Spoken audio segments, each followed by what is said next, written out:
we looked at the four basic, well, it all comes down to your emotional needs, right? The human spirit, the human beings do what they do. They perform the way they perform based on emotional intelligence, based on their emotional need.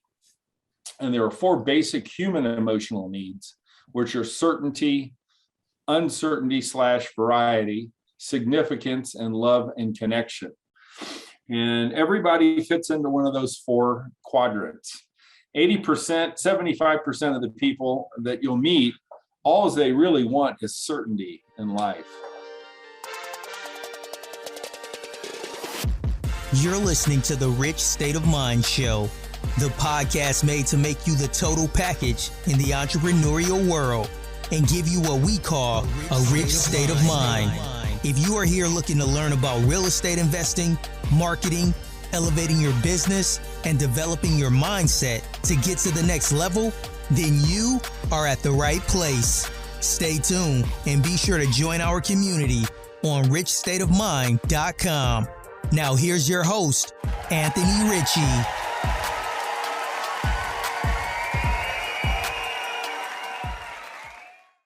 Hey, Glenn, thanks for taking the time this evening. I think this will be a great episode because we're talking about attitude, right? And already I can tell you have a great attitude. So just tell us a little bit about yourself and what you do.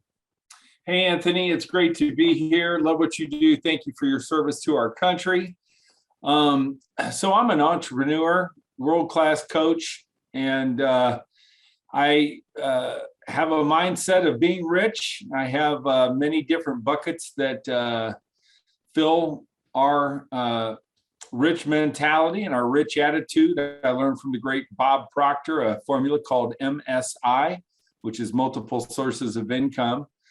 And for the past 33 years, I've been in residential and commercial real estate. I've owned a fairly large brokerage that I purchased at 23 and sold at 37. Once I sold all of our real estate companies, I stayed on as a broker at the company that bought us. And I developed America's #1 how-to real estate sales program called Source of Sales. I also wrote this beautiful little book called The ABCs of Attitude, Get Attitude. And I go around the country and I do keynote speeches on attitude as it relates to sales, customer service, disruption, loyalty, and attitude alignment. But I also invest in real estate, much to the same as you do. I coached high school football for 25 years and was just very fortunate to be a part of one of the most successful programs in Indiana, being a part of 15 state championship football teams. I have my podcast now called the Get Attitude Podcast. We're finishing up our second season, getting ready to launch our third season. We were very fortunate to win a Communicator Award, an award of distinction for diversity and inclusion. Our podcast was called the 846 Interview Stories of Black America. And we delved right into the racial divide that haunts our country to this day by interviewing and getting raw and real with Black Americans who I knew personally and some that I had known through business. And that was just a tremendous learning experience for me. And that one got a lot of downloads and it was timely. And I hope it healed a lot of people. And it certainly educated a lot of people in terms of race. So just so proud of what we accomplished in 2020 with that podcast. And so now, you know what, we're getting ready to redo the Glenville website. I hope everybody comes. I would say that's going to launch within the next 2 weeks.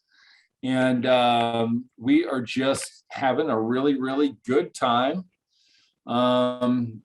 making money and helping people and having fun and educating the world about attitude and what it takes to be a success.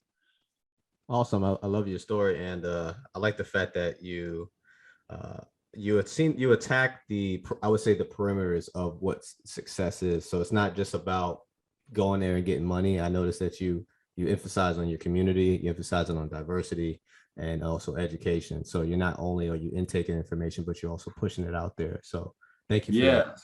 You got it, buddy. And so what made you emphasize on attitude? This is the first time I'm hearing emphasis on this concept. Why attitude for you? Well, I mean, it was twofold. The bottom line, I was a Division I football player and got into the real estate business at 19 and became one of the most successful salespeople in the country. Bought the company at 23 and created one of the largest brokerages in the company. And obviously, with the success of our football program and the other community activities that we've done, people said, "Man, I just love your attitude. There's something about the way you communicate and the attitude you have. You should focus in and write a book on how you've been able to accomplish so much by the age of 37." And I said, well, my attitude is part of that. And then I met several people at the National Speakers Association who said, "Glenn, we're really looking for a attitude keynote speaker." And so you know what? I said, all right, I'm going to take up the banner, because I do believe that attitude is everything. And I believe that attitude can help solve most of our problems and the world's problems. And so that's why we did it. It was the timing was right.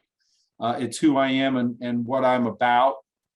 And so it was a natural fit for me to jump into this thing called attitude. When we talk to CEOs, I always ask them, what's the most important thing you're looking for in a recruit or an employee? And invariably they say attitude. However, when I ask them how to define attitude, they don't know how to define it. When I ask them if they do attitude training, they don't. And I say, well, if it's the most important thing you're looking for, why in the hell don't you teach your people about it? And so that's what I do with some of our larger customers and smaller customers all over America. How do you train attitude? So what we do is we first start with the definition of attitude, which is how do you dedicate yourself to the way you think? And then we basically train attitude right out of this book. And part of what we do in this book, and what our whole first season of podcast was about, was the 10 attitude boosters. And I'm looking, here we go. And so when I do keynote speeches and when I do attitude seminars and workshops, I know that this is probably not too clear. You probably can't even read that, can you? No. All right. Well, that's okay. We can put it in the show notes. Yeah, put it in the show notes. But there are 10 things that if you practice these each and every day, I'm so sad that you can't. There it is. There we go. A little bit better. But if you practice these each and every day, you can't help but have a great attitude. And so it's my formula on how to stay positive throughout the day, how to keep your mind right throughout the day, how to become attractive and contagious to everyone you meet, which is truly the goal in business and in life, is to attract people and to be considered somebody that is contagious. Their attitude is contagious, their energy is contagious, to be a person that people want to be around, to be a person that when you walk into a room, you light up the room, instead of a person that when you walk out of the room, you light up the room. You know what I'm saying? Yeah. Because I've seen both. Right. Thank God they're gone. Yeah. Well, I've definitely experienced that. In the Navy, we deal with a lot of different leadership, and they kind of come as you come and go, because, everybody's rotation period is about 3 to 4 years. So sometimes you may have 4 years left and that person has like 1.5. And you're like, yo, I can't wait for them to leave. Hopefully, and you get new leadership, they light up the room. And it's a morale booster as well. It makes you want to not disappoint them versus work out of fear. It makes you just not want to disappoint them. Yes, absolutely. So speaking of morale, how do you tie in morale with attitude? Well, so, creating company morale is based upon getting everybody not thinking identically, but creating definitions of words and missions that become unifying and that become uniform. So many times I'll go in and you have an accounting department, you have a sales department, you have a warehouse department, and all three of those need to interact together. And if those three different branches have a different definition of what customer service is, what loyalty is, what being positive is, then there's no way you're going to have morale or aligned morale in a company. So what we do is we go into companies and we help them create a linear definition that they can work with from department to department, where everybody's talking the same language, which increases communication, which decreases misunderstanding. And that's what we do. So we survey every employee before we go in to interview people. We find out what the biggest barriers to positive attitude are in a company. And then I smash those. I come in and I say, here's our issues. We're not going to have these issues anymore. We're going to align the way we think about these issues. We're going to come to an agreement when these issues happen on how it's going to be handled, and we move forward. So it sounds like you address teamwork and disruption at the same time. Yeah, and culture. We're big culture guy.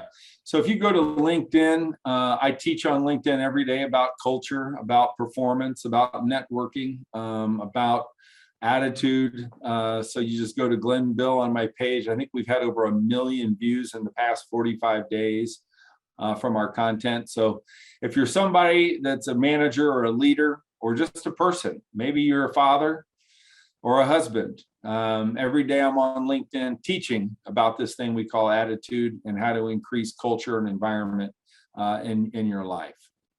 And so one of our talking points is emotional intelligence, and so I think that's very key when it comes to interacting with other individuals, especially when you're leading, because you have to have the emotional intelligence to know when you need to probably take a step back a little bit and not take everything personal, or understand that also everybody kind of requires different needs in order to be that servant type, have that servant type leadership. So how do you intertwine emotional intelligence? I like the fact that you add that in there, by the way. Sure. Thank you. So the bottom line is, in searching for the question, why do people do what they do? Okay. And why do people act the way they act? Why do people say what they say? Why do people communicate the way they communicate? We looked at the four basic, it all comes down to your emotional needs, right? The human spirit, the human beings do what they do. They perform the way they perform based on emotional intelligence, based on their emotional need. And there are four basic human emotional needs, which are certainty, uncertainty / variety, significance, and love and connection. And everybody fits into one of those four quadrants. 80%, 75% of the people that you'll meet, all they really want is certainty in life. And they crave it. And so when you see somebody acting out or getting angry or freaking out, chances are they're a person that derives and gets their emotional needs met when things become certain. So as a communicator or as somebody that's interacting with them, the most important thing you can do is create certainty in their life. And we see this a lot in married couples too, right? Yes. You see somebody that's totally upset. Well, they're probably married to somebody that loves this other thing, which counterbalances it, which is called variety or uncertainty. And that's where passion comes in. The spouse that's certain, the spouse that's uncertain that wants variety. Right? And that's where all the fighting comes in. So there are people who crave the emotional need of uncertainty and variety.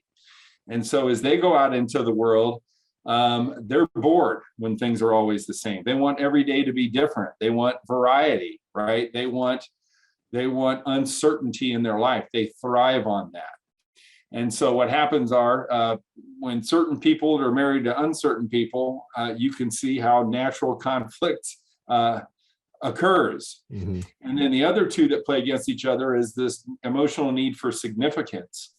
And people like when they say, well, why do people smoke? Why do they have tattoos? Why do they carry guns? Why do they yell at people?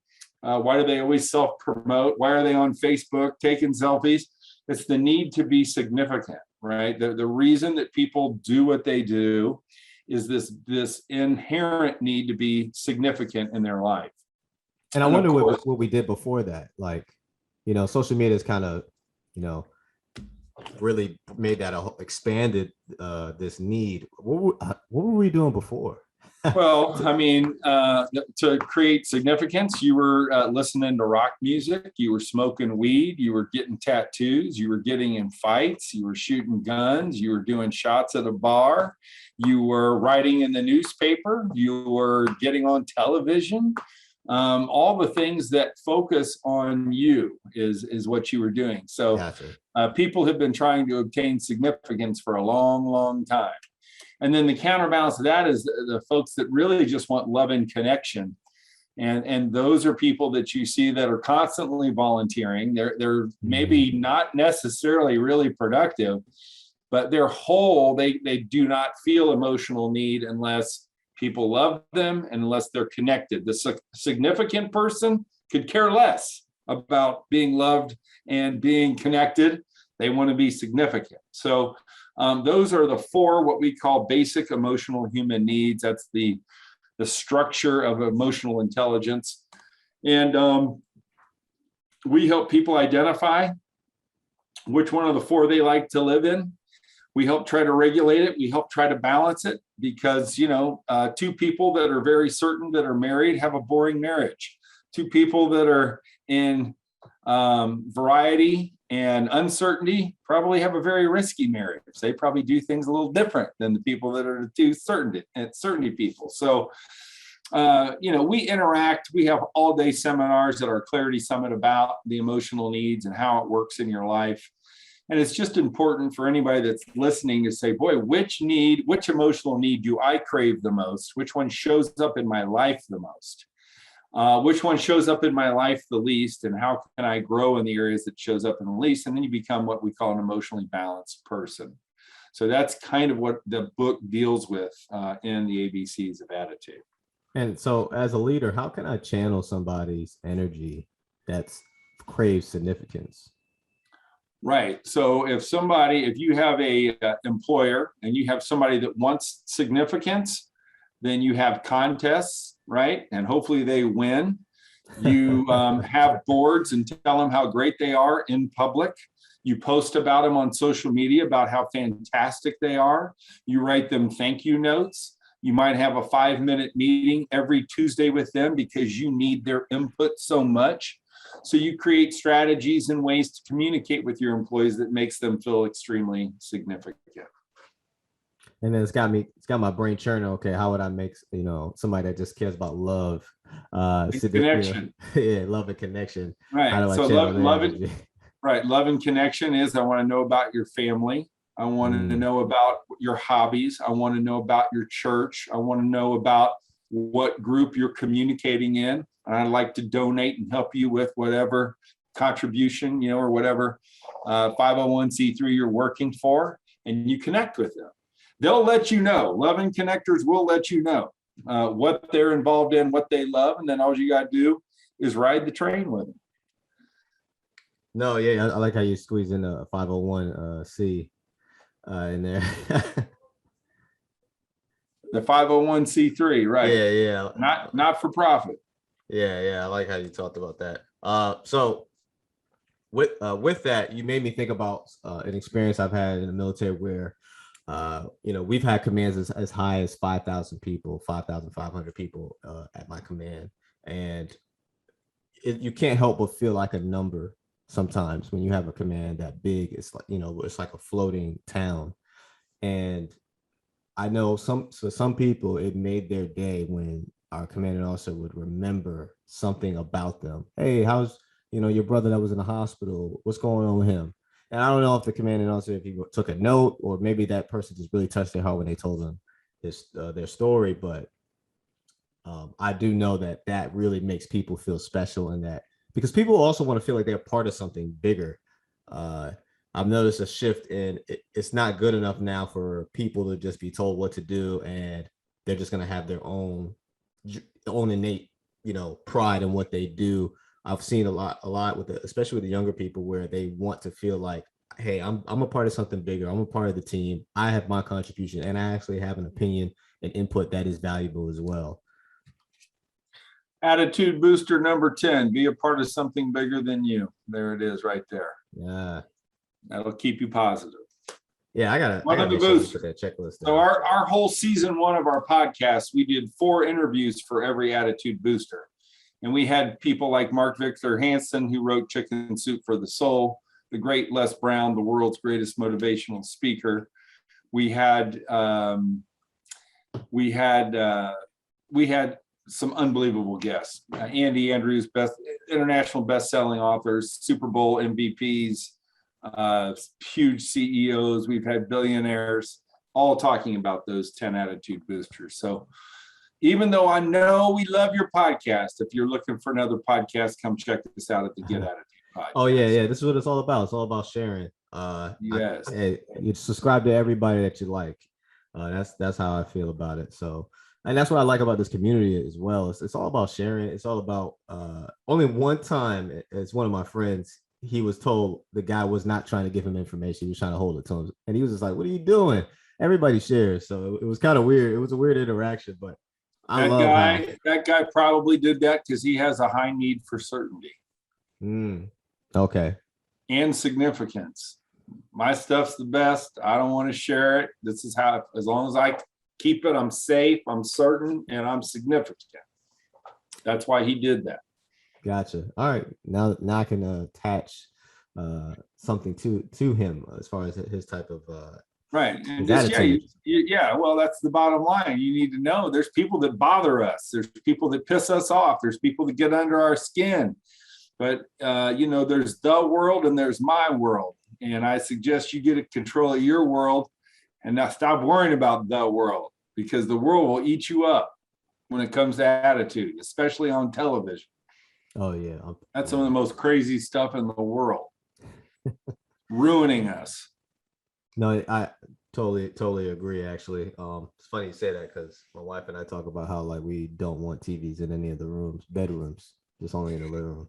It's the greatest soap opera. I mean, I love it. I can watch CNN, MSNBC, and Fox News all day, but it just eats your mind, and it's junk, and it's all psychologically induced, and it is meant to harm, and it's meant to generate income. It is not meant to help the viewer. None of those stations. There's very, very few media outlets, except our podcasting stations, that are truly meant to serve the fellow man. And that's what I think you and I are doing. Yeah, because I think for the most part, it's positive, a positive atmosphere. If you just click on a news channel, you'll notice how it's death, some war, crime. Like it's like so many negative. Then maybe like one little snippet of some charity event that happened. But I noticed that, and I don't even watch news like that anymore. But if you just click on it, you'll see that. And it's just like, wow, this is so I feel so negative now. Like my attitude has changed now, and I have probably more of a jaded feeling because of all this negativity I'm watching. And it kind of desensitizes you as well, because you see so much of it. There's studies on it. And the real people that it affects are people over 60 and 65. There's no one preying more on our elderly than the national news shows. That's interesting. Terrible. There you go. Well, I mean, a lot of people watching and a lot of money there. So not to as we digress, I wanted to make sure that we handled and talked about your source of sales as well, because you are a real estate agent, and so sales is a broker. So sales is your life and customer service. So I want to talk about source of sales. What is there? That? There it is. So I've sold a lot of real estate over 33 years, and I've trained real estate agents all over America. And the source of sales has been with me for 10, 11 years. And I have a 10-hour CD set with a workbook. But I also do live trainings. I've just never turned it into a book. So we just finally are getting ready to release the book. And we're going to go to 10 different cities, and we're going to train around 2,000 to 3,000 real estate agents in our program. We've already done probably 3,000. And it focuses on the 5 fundamentals of being a real estate broker. Number 1 is personal mastery. So when you come and see me, whatever city you're in, we do about an hour and 50 minutes on personal mastery, and it's a personal development, self-improvement type program. Our next course is prospecting mastery, how to go out and sell, meet prospects, how to convert prospects, strategies to convert prospects, but most importantly, why you don't prospect. We get into the mentality of prospecting, the attitude you have towards meeting new people and building business. Some people don't like to meet new people and build a business. The third mastery that we go through is buyer mastery, how to sell homes in 10 showings or less, how to earn the loyalty and respect from your buyers when you're working with them.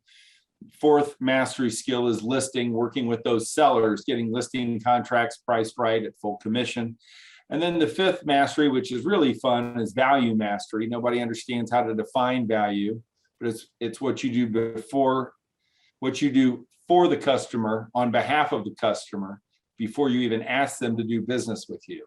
Okay. And so providing value to your community and providing value to your client base and your mailing list is something that where most people fall short. So we help people deliver value, to think about value, to create a value plan, because ultimately sales is not about you calling them, but them calling you. And if you want people to call you and say, I want to do work with you, then you got to put out the value. And so and no matter what you're selling, most salespeople have no concept of doing something for the customer on behalf of the customer prior to asking them for business.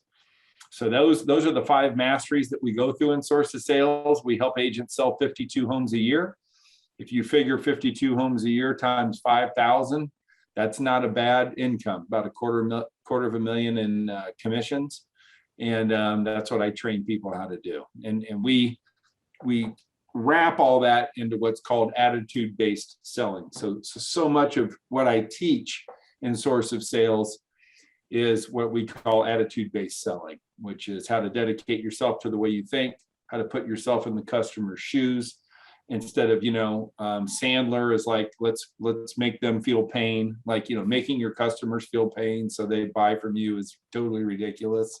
And in the 70s. So this attitude-based selling course that we have is brand new. It's new stuff, and people are just eating it up and loving it. Yeah, because so the reason why I like our real estate agent is because first, she is definitely puts us first. We feel important. And one of the first things that she did was, I love the fact that she was very attentive and very quick to go the extra mile and give us more information than what we provided that was helpful.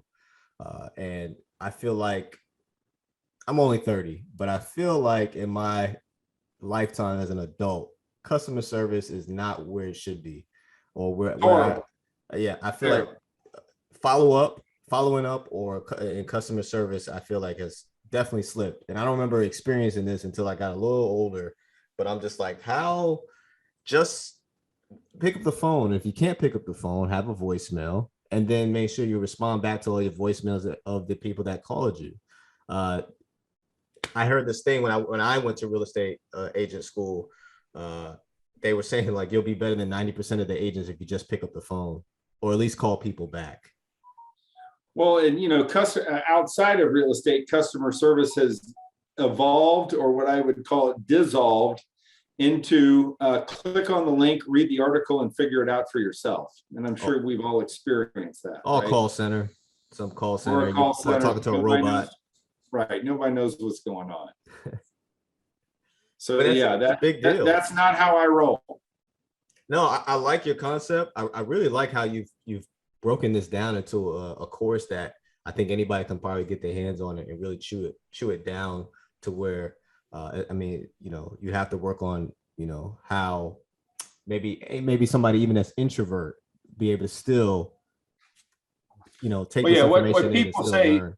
Yeah, people say my course instills confidence in salespeople. That's probably the number one thing it does. Good. But yeah, you spend a day and a half with me, you'll never have to be trained again. I believe it. I believe it. And so, hey, I got a final question to ask you. Yes. What is, we call it a rich state of mind. What is your rich state of mind? What is your big why? You've been doing this for 30 years. So obviously you love real estate, obviously, and you love sales. And you've turned it into something that's not just about the numbers, but more so about mindset, which you realize was the key determining factor on you being successful. So what's your big why, man?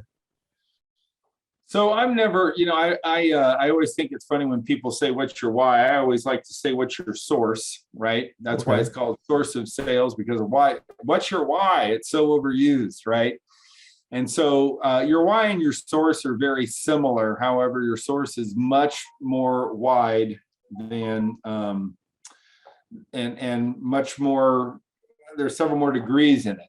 Okay. But, ultimately, my biggest why is to fill, to fulfill the promise and destiny that my Lord and Savior Jesus Christ put me on this earth for.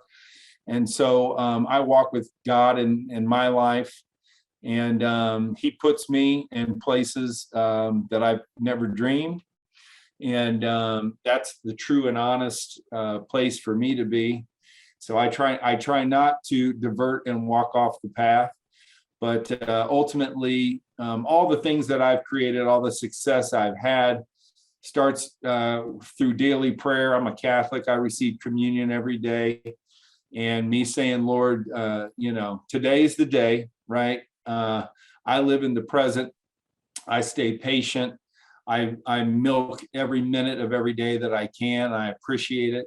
But I realize that anything I have isn't mine. It's been given to me. And so I'm here to serve the Lord. I'm here to serve my fellow man. And as long as I do that, then you know what? Things usually end up working out right. When I serve myself, that's when things get not good. So that's my big why. That's my source, right? Hopefully that's a good answer. No, I don't think there's no such thing as a bad answer when it's yours. It's unique to you. And yes. I definitely can relate. I grew up actually Christian, but for the most part, same principles and aspect of, when you start thinking more so about yourself and not either the people that you have to take care of, they're like your responsibility, or just your fellow man, then you start to see how things kind of can crumble around you over time. Because especially in something like real estate and something like podcasting, you can't do it all by yourself. You have to. There are people that you will need, and there are people that obviously will need you, and you can serve each other and be as unselfish as possible. And as long as the attitude is to help, I think you're in the right direction. So yeah, Zig Ziglar said it. If you ever see a turtle on an 8-foot fence post, you can rest assured he didn't get there by himself. I like that. Somebody put him there. Yeah, I like that. Well, I appreciate it, Glenn, man. You've been awesome. I love your attitude and I love this concept. I definitely got to make sure that your book is in the show notes and the links. I want people to purchase this book. Not only even if you're not into sales, it's just, I think, for just total mindset shift in you. If you find yourself being pessimistic, if you find yourself being a Buzz Killington, right? And you acknowledge that, then maybe this is something that you may want to read. It'll shift you. Yeah, the subtitle is Discover the Secret Formula to Achieve Success in Your Personal and Business Life, Increase Your Emotional Intelligence, and Get Attitude. So when we talk about getting attitude, that's called living a proactive life. So many people, I've seen millionaires become broke, right? I've seen great marriages end in divorce. I've seen extremely healthy people go to die or rot in a high school. And the problem is when they got attitude about those 3 areas of their life, it was too late. And so the term get attitude doesn't mean I got an attitude, I'm going to get some attitude. That's not what it means. What it means is look at the areas of your life and get an attitude about it. Be proactive about it. Don't be reactive, and get an attitude. Get a way to dedicate yourself to the way you think to create the maximum return in your life that you can possibly do. Love it. And I like the way you summarize that. And I can't wait to show this on YouTube so they can see how animated you got at the end. Well, yeah, check me out, Glenville Keynote Speaker on YouTube, and you can watch me for days. I got about 300 videos up there. Awesome. Thanks a lot, Glenn. All right. Good to meet you, and you're doing great work. Keep it up, my friend.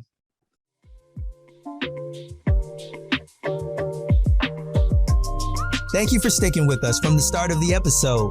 Please share our show with friends and family, visit our YouTube channel, and view more of our content on richstateofmind.com.